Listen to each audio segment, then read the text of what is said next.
ਸਾਰੇ ਭੈਣ ਭਰਾਵਾਂ ਨੂੰ ਜੈ ਮਸੀਹ ਦੀ। ਅੱਜ ਦੇ ਵਚਨ ਦਾ ਮਨਨ ਕਰਨ ਤੋਂ ਪਹਿਲਾਂ ਅਸੀਂ ਪ੍ਰਾਰਥਨਾ ਵਿੱਚ ਜਾਵਾਂਗੇ। ਦਿਆਲੂ ਪ੍ਰਭੂ, ਅਸੀਂ ਤੇਰਾ ਧੰਨਵਾਦ ਕਰਦੇ ਹਾਂ। ਨਿਤ ਪ੍ਰਤੀ ਦਿਨ ਤੂੰ ਸਾਨੂੰ ਆਪਣਾ ਵਚਨ ਦੇ ਕੇ ਸਾਨੂੰ ਭਰਪੂਰ ਕਰਦਾ ਹੈ ਔਰ ਆਪਣੀਆਂ ਜੂਹਾਂ ਵਿੱਚ ਚਰਾਉਂਦਾ ਹੈ। ਇਸ ਦੇ ਲਈ ਅਸੀਂ ਤੇਰੇ ਧੰਨਵਾਦੀ ਹਾਂ।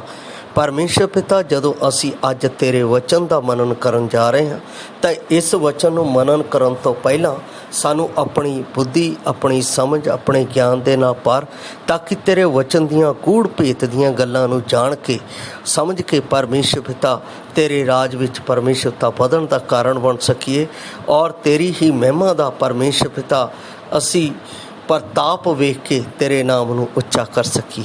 ਅਜਿਹਾ ਹੋਣ ਦੇ ਲਈ ਮਦਦ ਕਰ ਪਰਮੇਸ਼ਰ ਪਿਤਾ। ਆਪ ਦੀ ਆਮਦ ਤੱਕ ਸਾਨੂੰ ਆਪ ਦੇ ਵਿੱਚ ਇਸ ਵਚਨ ਦੇ ਰਾਹੀਂ ਵਫਾਦਾਰ ਬਣੇ ਰਹਿਣ ਦੇ ਲਈ ਸਾਡੀ ਸਹਾਇਤਾ ਕਰੀ। ਇੱਕ ਵਾਰ ਫਿਰ ਇਸ ਵਚਨ ਨੂੰ ਸੁਣਨ ਵਾਲੇ ਭਾਈ ਭੈਣਾਂ ਨੂੰ ਤੇਰੇ ਹੱਥਾਂ ਵਿੱਚ ਸੌਂਪਦੇ ਹੋਏ ਬੇਨਤੀ ਮੁਕਤੀ ਦਾ ਤੇ ਪ੍ਰਭੂ ਯਿਸੂ ਮਸੀਹ ਦੇ ਪਵਿੱਤਰ ਤੇ ਸਮਰਥੀ ਨਾਮ ਵਿੱਚ ਮੰਗਦੇ ਹਾਂ, ਆਮੇਨ। ਪਿਆਰੇ ਅਜ਼ੀਜ਼, ਅੱਜ ਦੇ ਜੋ ਵਚਨ ਦਾ ਮੈਂ ਭਾਗ ਲਿਆ ਹੈ ਉਹ ਲੂਕਾ ਦੀ ਅੰਜੀਲ ਉਸ ਦਾ 24 ਅਧਿਆਇ ਉਸ ਦੀ 30 ਅਤੇ 31 ਆਇਤ ਦੇ ਵਿੱਚੋਂ ਲਿਆ ਹੈ। ਇੱਥੇ ਲਿਖਿਆ ਹੈ, ਉਸ ਨੇ ਰੋਟੀ ਲੈ ਕੇ ਬਰਕਤ ਦਿੱਤੀ ਅਤੇ ਤੋੜ ਕੇ ਉਹਨਾਂ ਨੂੰ ਫੜਾਈ। ਤਦ ਉਹਨਾਂ ਦੇ ਨੇਤਰ ਖੁੱਲ੍ਹ ਗਏ ਅਤੇ ਉਹਨਾਂ ਨੇ ਉਸ ਨੂੰ ਸਿਆਣ ਲਿਆ। ਲੂਕਾ 24 30 31। ਇਸ ਦਾ ਜੋ ਸਬਜੈਕਟ ਮੈਂ ਲਿਆ ਹੈ, ਪ੍ਰਭੂ ਯਿਸੂ ਮਸੀਹ ਦੀ ਪਛਾਣ। ਪਿਆਰੇ ਅਜ਼ੀਜ਼, ਜਦੋਂ ਅਸੀਂ ਇਸ ਵਚਨ ਦਾ ਮਨਨ ਕਰਦੇ ਹਾਂ, ਅਧਿਐਨ ਕਰਦੇ ਹਾਂ, ਤਾਂ ਇਸ ਵਿੱਚ ਸਾਨੂੰ ਖਾਸ ਗੱਲ ਮਿਲਦੀ ਹੈ। ਜਦੋਂ ਉਹ ਸ਼ਾਮ ਦੇ ਭੋਜਨ ਨੂੰ ਖਾਣ ਦੇ ਲਈ ਬੈਠੇ ਤਾਂ ਪ੍ਰਾਹੁਣੇ ਨੇ ਮੇਜ਼ਬਾਨ ਦੇ ਸਥਾਨ ਨੂੰ ਲੈ ਲਿਆ। ਜਦੋਂ ਉਸਨੇ ਰੋਟੀ ਤੋੜੀ ਤਾਂ ਉਹਨਾਂ ਨੂੰ ਸੌਂਪ ਦਿੱਤੀ। ਉਹਨਾਂ ਨੇ ਪਹਿਲੀ ਵਾਰ ਸਿਆਣ ਲਿਆ ਕਿ ਉਹਨਾਂ ਨੇ ਉਸ ਦੇ ਹੱਥਾਂ 'ਤੇ ਕਿੱਲਾਂ ਦੇ ਨਿਸ਼ਾਨ ਵੇਖ ਲਏ ਸਨ। ਅਸੀਂ ਸਿਰਫ ਇਹ ਜਾਣਦੇ ਹਾਂ ਕਿ ਉਹਨਾਂ ਦੀਆਂ ਅੱਖਾਂ ਚਮਤਕਾਰੀ ਢੰਗ ਦੇ ਨਾਲ ਉਹਨੂੰ ਪਛਾਣਨ ਦੇ ਲਈ ਖੁੱਲ੍ਹ ਗਈਆਂ ਸਨ। ਜਿਵੇਂ ਹੀ ਇਹ ਹੋਇਆ ਸੀ, ਉਹ ਅਲੋਪ ਹੋ ਗਿਆ। ਮੈਂ ਸਮਝਦਾ ਹਾਂ ਕਿ ਇਹਨਾਂ ਚੇਲਿਆਂ ਨੇ ਕਈ ਜਗ੍ਹਾ ਦੇ ਉੱਤੇ ਪ੍ਰਭੂ ਯਿਸੂ ਮਸੀਹ ਦੇ ਇਸ ਤਰ੍ਹਾਂ ਦੇ ਕਾਰਜਾਂ ਨੂੰ ਵੇਖਿਆ ਹੋਵੇਗਾ ਅਤੇ ਜਦੋਂ ਪ੍ਰਭੂ ਨੇ ਉਹਨਾਂ ਦੇ ਉੱਤੇ ਆਪਣੀ ਕਿਰਪਾ ਕੀਤੀ, ਆਪਣੀ ਦਇਆ ਕੀਤੀ, ਤਾਂ ਉਹਨਾਂ ਦੀਆਂ ਅੱਖਾਂ ਖੁੱਲ੍ਹ ਗਈਆਂ। ਅੱਜ ਬਹੁਤ ਸਾਰੇ ਲੋਕਾਂ ਦੀਆਂ ਅੱਖਾਂ ਬੰਦ ਨੇ। ਬਹੁਤ ਸਾਰੇ ਲੋਕ ਪਰਮੇਸ਼ਵਰ ਨੂੰ ਆਪਣੀ ਅੱਖ ਦੇ ਨਾਲ ਵੇਖਣਾ ਚਾਹੁੰਦੇ ਆ, ਪਛਾਣਨਾ ਚਾਹੁੰਦੇ ਆ, ਪਰ ਉਹ ਨਹੀਂ ਪਛਾਣ ਸਕਦੇ। ਕਿਉਂਕਿ ਜਦ ਤੱਕ ਸਾਡੀਆਂ ਅੱਖਾਂ ਸੰਸਾਰ ਦੀਆਂ ਨੇ, ਜਦੋਂ ਤੱਕ ਸਾਡੀਆਂ ਅੱਖਾਂ ਸੰਸਾਰ ਦੇ ਲਈ ਆਪਣੇ ਆਪ ਨੂੰ ਮਚਲਦੀਆਂ ਨੇ, ਸੰਸਾਰ ਦੇ ਕਾਰਜਾਂ ਦੇ ਲਈ ਉਸ ਦੇ ਉੱਤੇ ਧਿਆਨ ਲਾਉਂਦੀਆਂ ਨੇ, ਸੰਸਾਰ ਦੇ ਲਈ ਆਪਣੇ ਲੁਭਾਵਨੇਪਨ ਦੇ ਵਿੱਚ ਆਉਂਦੀਆਂ ਨੇ, ਉਦੋਂ ਤੱਕ ਅਸੀਂ ਕਦੇ ਵੀ ਪਰਮੇਸ਼ਵਰ ਨੂੰ ਵੇਖ ਨਹੀਂ ਸਕਦੇ। ਔਰ ਪਰਮੇਸ਼ਵਰ ਨੂੰ ਵੇਖਣ ਦੇ ਲਈ ਸਾਡੀਆਂ ਅੱਖਾਂ ਪਵਿੱਤਰ ਨਹੀਂ ਹਨ, ਕਿਉਂਕਿ ਬਾਣੀ ਦੱਸਦੀ ਹੈ ਕਿ ਪਰਮੇਸ਼ਵਰ ਜੋ ਪਵਿੱਤਰ ਹੈ, ਉਸ ਦਾ ਜੋ ਪਹਿਲਾ ਗੁਣ ਪਵਿੱਤਰਤਾ ਦੇ ਨਾਲ ਪ੍ਰਗਟ ਹੁੰਦਾ ਹੈ। ਕਿਉਂਕਿ ਜਦ ਤੱਕ ਉਸ ਦੀ ਪਵਿੱਤਰਤਾ ਨੂੰ ਅਸੀਂ ਨਹੀਂ ਜਾਣਦੇ, ਨਾ ਤਾਂ ਅਸੀਂ ਉਸ ਦੀ ਸੱਚਾਈ ਨੂੰ ਜਾਣ ਸਕਦੇ ਹਾਂ, ਨਾ ਅਸੀਂ ਉਸ ਦੇ ਪ੍ਰੇਮ ਨੂੰ ਜਾਣ ਸਕਦੇ ਹਾਂ। ਇਸ ਲਈ ਅਸੀਂ ਸਭ ਤੋਂ ਪਹਿਲਾਂ ਪਰਮੇਸ਼ਵਰ ਦੀ ਪਵਿੱਤਰਤਾ ਨੂੰ ਦੇਖਦੇ ਹਾਂ। ਪਰਮੇਸ਼ਵਰ ਦੀ ਪਵਿੱਤਰਤਾ ਦਾ ਭਾਵ ਖਾਲਸ, ਬਿਲਕੁਲ ਖਾਲਸ, ਹਿਮ ਦੀ ਸਮਾਨ ਸ਼ਬੇਦ। ਜਦੋਂ ਤੁਸੀਂ ਸੂਰਜ ਦੀ ਪਹਿਲੀ ਕਿਰਨ ਨੂੰ ਜਦੋਂ ਉਸ ਹਿਮ ਦੇ ਉੱਤੇ ਦੇਖਦੇ ਹੋ ਤਾਂ ਉਸ ਨੂੰ ਤੁਸੀਂ ਵੇਖ ਨਹੀਂ ਸਕਦੇ, ਕਿਉਂਕਿ ਉਸ ਦਾ ਪ੍ਰਕਾਸ਼, ਉਸ ਦਾ ਮਹਿਮਾ ਦਾ ਤੇਜ ਇੰਨਾ ਤੇਜ਼ ਹੁੰਦਾ ਹੈ ਕਿ ਸਾਡੀਆਂ ਅੱਖਾਂ ਅੰਨੀਆਂ ਹੋ ਜਾਂਦੀਆਂ। ਜਿਸ ਤਰ੍ਹਾਂ ਮੂਸਾ ਨੂੰ ਪਰਮੇਸ਼ਵਰ ਨੇ, ਜਦੋਂ ਮੂਸਾ ਨੇ ਜਿੱਚ ਕੀਤੀ ਸੀ ਪਰਮੇਸ਼ਵਰ ਦੇ ਅੱਗੇ, ਮੈਨੂੰ ਵਿਖਾ, ਤਦ ਉਸਨੇ ਕਿਹਾ ਸੀ, ਤੂੰ ਗੁਫਾ ਦੇ ਵਿੱਚ ਉਸ ਜਗ੍ਹਾ ਦੇ ਉੱਤੇ ਬੈਠੀ, ਮੈਂ ਸ਼ਾਮ ਨੂੰ ਲੰਘਾਂਗਾ ਤਾਂ ਤੂੰ ਮੈਨੂੰ ਵੇਖੇਗਾ। ਜੇ ਉਹ ਦਿਨ ਦੇ ਟਾਈਮ ਲੰਘਦਾ ਤਾਂ ਹੋ ਸਕਦਾ ਮੂਸਾ ਭਸਮ ਹੀ ਹੋ ਜਾਂਦਾ, ਪਰ ਸ਼ਾਮ ਦੇ ਵੇਲੇ, ਠੰਡੇ ਵੇਲੇ ਜਦੋਂ ਪਰਮੇਸ਼ਵਰ ਲੰਘਿਆ, ਜਦੋਂ ਉਸਨੇ ਵੇਖਿਆ ਤਾਂ ਕੁਝ ਸਮੇਂ ਦੀ ਉਹਦੀਆਂ ਅੱਖਾਂ ਝੁੰਝੁਨੀਆਂ ਹੋ ਗਈਆਂ ਸੀ, ਉਸ ਨੂੰ ਵੇਖ ਨਹੀਂ ਸੀ ਸਕਿਆ। ਮੇਰੇ ਪਿਆਰੇ ਅਜ਼ੀਜ਼, ਅਸੀਂ ਸੰਸਾਰ ਦੀਆਂ ਅੱਖਾਂ ਦੇ ਨਾਲ ਨਾ ਤਾਂ ਕਦੇ ਪਰਮੇਸ਼ਰ ਨੂੰ ਵੇਖ ਸਕਦੇ ਹਾਂ, ਨਾ ਕਦੇ ਉਸ ਨੂੰ ਪਛਾਣ ਸਕਦੇ ਹਾਂ। ਸਾਨੂੰ परमेश्वर नूं पछाणन दे लई प्रभु यीशु मसीह दे कोल आउणा पवेगा और प्रभु यीशु मसीह दी किरपा दे राहीं ही असीं परमेश्वर नूं वेख सकदे हां। इसे करके तां प्रभु यीशु मसीह ने यूहन्ना 14 दे विच अपने चेलियां नूं आख्या सी, जिन मैनूं वेख्या उहने पिता नूं वेख्या और जिन पिता नूं वेख्या उहने मैनूं वेख्या है। इहदा मतलब है परमेश्वर नूं वेखना है तां यीशु मसीह दे विच हो के ही असीं उस नूं वेख सकते हाँ, उस नूं पछाण सकते हाँ। इत्थे दी जो घटना है कुछ इसे तरह दे दृश्य नूं मेरे जीवन दे विच प्रगट कर रही है। प्रभु दे दिन प्रभु दी मेज दे आले दुआले असीं प्रभु दी इच्छा दे अनुसार उस दी यादगारी लई इकट्ठे हुंदे हाँ। तद ओ प्रभु दी आराधना ਵਿੱਚ ਹਿਰਦਿਆਂ ਨੂੰ ਡੋਲ ਦੇਣ ਦਾ ਸਮਾਂ ਹੁੰਦਾ ਹੈ, ਮਤਲਬ ਕਿ ਉਸ ਨੂੰ ਸਮਰਪਿਤ ਕਰਨ ਦਾ ਸਮਾਂ ਹੁੰਦਾ ਹੈ, ਉਸ ਦੇ ਅੱਗੇ ਅਰਗ ਕਰਨ ਦਾ ਸਮਾਂ ਹੁੰਦਾ ਹੈ। ਅਸੀਂ ਉਸ ਦੇ ਮਹਾਨ ਪਿਆਰ ਨੂੰ ਉਸ ਅਤੇ ਸਾਡੇ ਲਈ ਸਲੀਬ ਤੇ ਕੀਤੇ ਹੋਏ ਮੁਕਤੀ ਦੇ ਮਹਾਨ ਕੰਮ ਨੂੰ ਚੇਤੇ ਕਰਦੇ ਹਾਂ।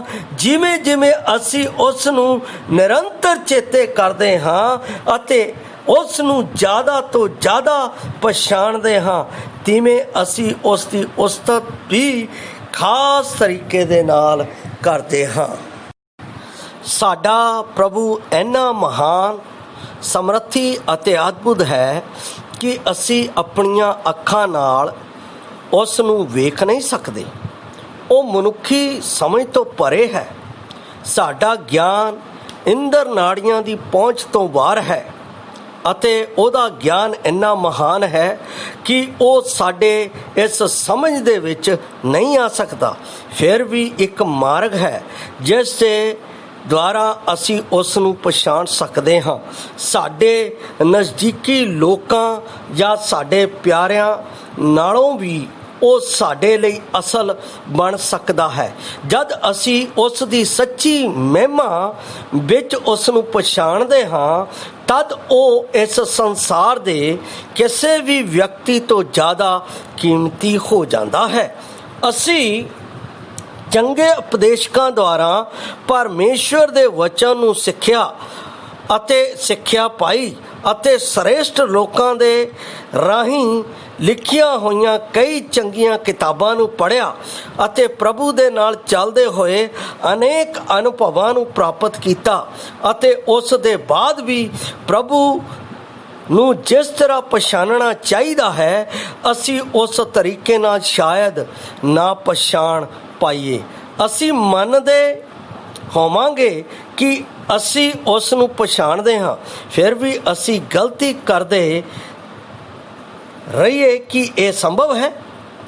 ਕਈ ਵਾਰ ਅਸੀਂ ਉਸ ਨੂੰ ਪਛਾਣਦੇ ਹੋਏ ਵੀ ਗਲਤੀ ਕਰਦੇ ਹਾਂ।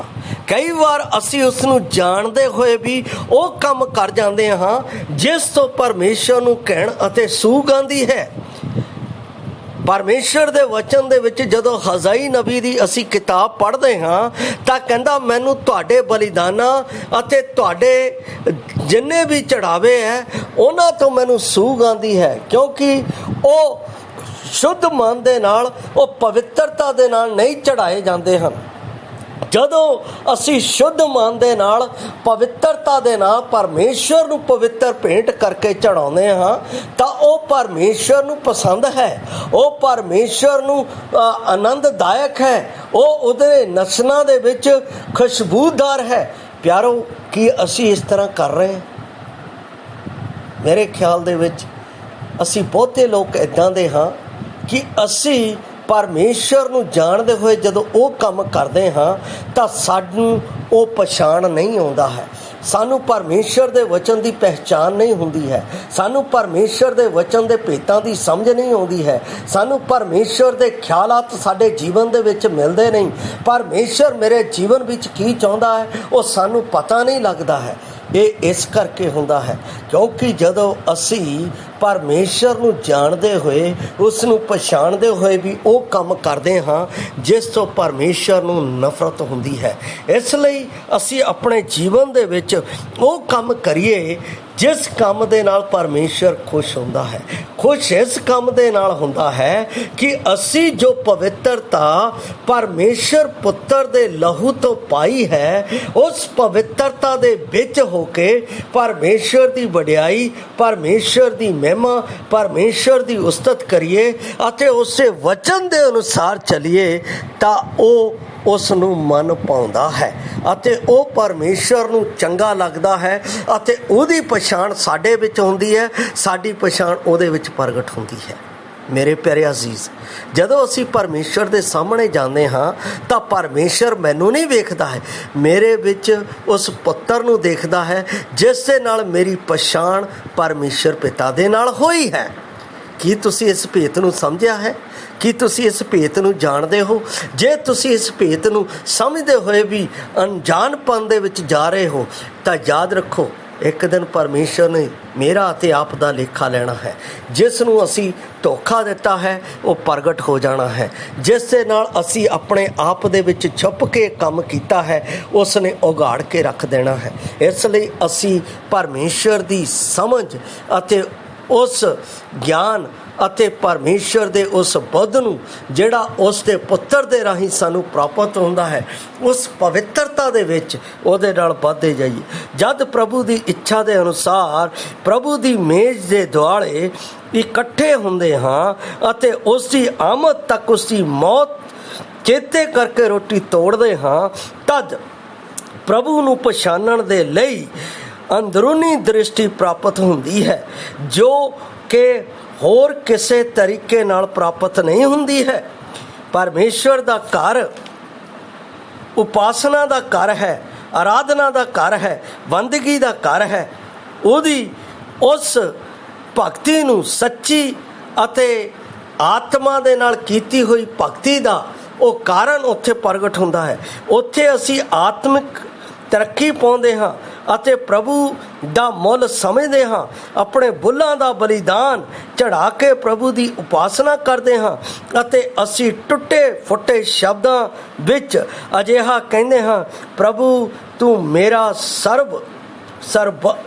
ਸਰਵਗਿਆ ਹੈ। ਮੈਂ ਆਪਣਾ ਸਭ ਕੁਝ ਅਤੇ ਆਪਣੇ ਆਪ ਨੂੰ ਵੀ ਤੈਨੂੰ ਸੌਂਪਦਾ ਹਾਂ। ਤਦ ਮੇਰੇ ਅੰਦਰੂਨੀ ਨਰਿੱਤਰ ਜਿਹੜੇ ਬੰਦ ਨੇ ਪਰਮੇਸ਼ਰ ਖੋਲ੍ਹ ਕੇ ਮੈਨੂੰ ਆਪਣੀ ਪਛਾਣ ਦੇ ਵਿੱਚ ਵਧਾਉਂਦਾ ਹੈ।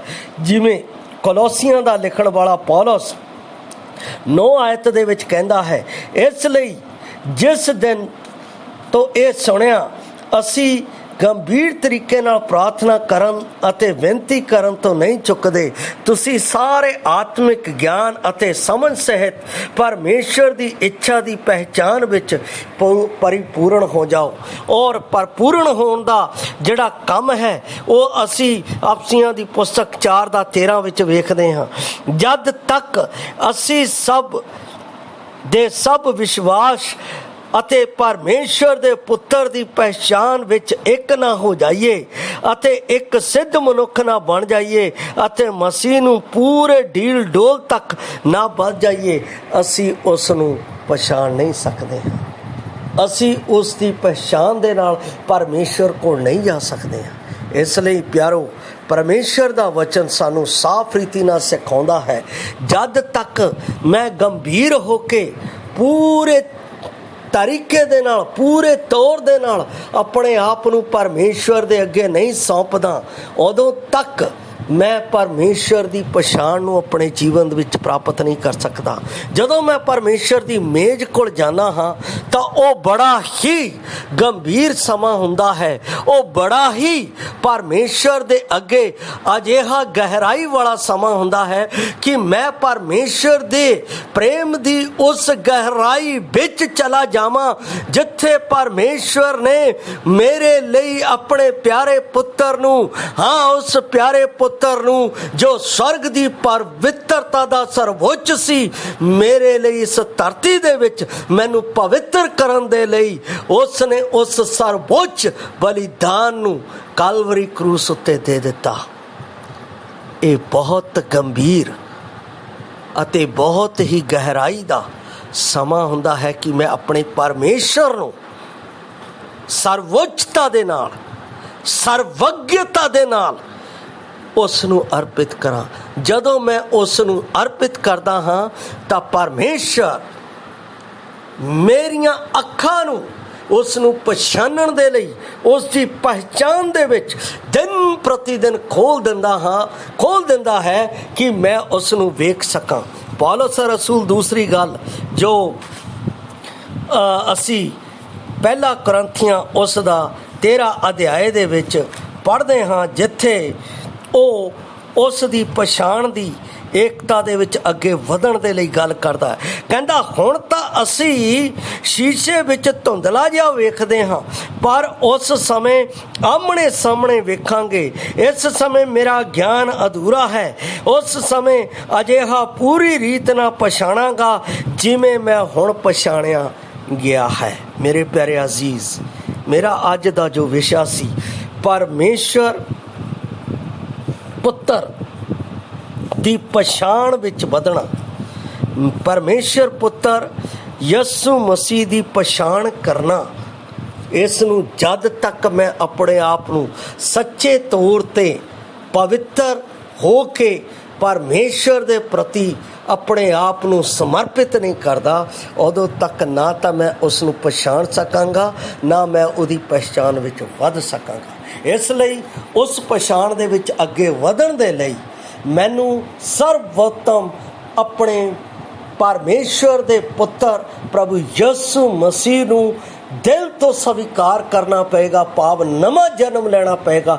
ਜਦ ਤੱਕ ਨਵਾਂ ਜਨਮ ਮੇਰੇ ਵਿੱਚ ਨਹੀਂ ਹੋ ਜਾਂਦਾ ਅਤੇ ਉਸ ਦੀ ਆਗਿਆ ਮੇਰੇ ਵਿੱਚ ਪੂਰੀ ਨਹੀਂ ਹੋ ਜਾਂਦੀ ਅਤੇ ਮੈਂ ਉਸ ਦੀ ਮੇਜ਼ ਦੇ ਵਿੱਚ, ਉਸ ਦੀ ਯਾਦਗਾਰੀ ਦੇ ਵਿੱਚ ਗੰਭੀਰਤਾ ਦੇ ਨਾਲ ਸ਼ਾਮਲ ਨਹੀਂ ਹੋ ਜਾਂਦਾ, ਉਦੋਂ ਤੱਕ ਮੇਰੀ ਪਹਿਚਾਣ ਦੀ ਅੱਖ ਕਦੇ ਖੁੱਲ੍ਹੇਗੀ ਨਹੀਂ। ਮੈਂ ਪਰਮੇਸ਼ਰ ਪੁੱਤਰ ਪ੍ਰਭੂ ਯਿਸੂ ਮਸੀਹ ਨੂੰ ਪਛਾਣ ਨਹੀਂ ਸਕਾਂਗਾ। ਜੇ ਮੈਂ ਪ੍ਰਭੂ ਯਿਸੂ ਮਸੀਹ ਨੂੰ ਪਛਾਣ ਨਹੀਂ ਸਕਾਂਗਾ ਤਾਂ ਮੇਰੀ ਪਹਿਚਾਣ ਪਿਤਾ ਦੇ ਨਾਲ ਨਹੀਂ ਹੋ ਸਕੇਗੀ। ਇਸ ਲਈ ਆਪਣੇ ਜੀਵਨ ਦੇ ਵਿੱਚ ਪਰਮੇਸ਼ਰ ਪੁੱਤਰ ਦੀ ਪਹਿਚਾਣ ਪ੍ਰਾਪਤ ਕਰਨ ਦੇ ਲਈ ਨਵਾਂ ਜਨਮ ਲੈਣਾ ਜ਼ਰੂਰੀ ਹੈ। ਜਦੋਂ ਨਵਾਂ ਜਨਮ ਲੈ ਲਿਆ, ਪ੍ਰਭੂ ਦੀ ਮੇਜ਼ ਦੇ ਸਮਕਸ਼ ਆਪਣੇ ਆਪ ਨੂੰ ਉਸ ਅੱਗੇ ਅੰਡੇਲ ਦਿੱਤਾ, ਤਾਂ ਮੇਰੀ ਸੰਗਤ, ਮੇਰੀ ਪਹਿਚਾਣ ਪ੍ਰਭੂ ਯਿਸੂ ਮਸੀਹ ਦੇ ਰਾਹੀਂ ਪਰਮੇਸ਼ਰ ਪਿਤਾ ਦੇ ਨਾਲ ਹੁੰਦੀ ਹੈ ਅਤੇ ਮੈਂ ਉਸ ਦੀ ਜਿਉਂਦੀ ਆਮਦ ਦੇ ਵਿੱਚ ਦਿਨ ਪ੍ਰਤੀ ਦਿਨ ਅੱਗੇ ਵਧਦਾ ਜਾਂਦਾ ਹਾਂ। ਪ੍ਰਭੂ ਆਪ ਨੂੰ ਇਸ ਵਚਨ ਦੇ ਨਾਲ ਬਰਕਤ ਦੇਵੇ, ਆਸ਼ੀਸ਼ ਦੇਵੇ ਔਰ ਉਸ ਦਾ ਨਾਮ ਆਪ ਸਭ ਦੇ ਜੀਵਨ ਦੇ ਵਿੱਚ ਉੱਚਾ ਹੋਵੇ। ਜੈ ਮਸੀਹ।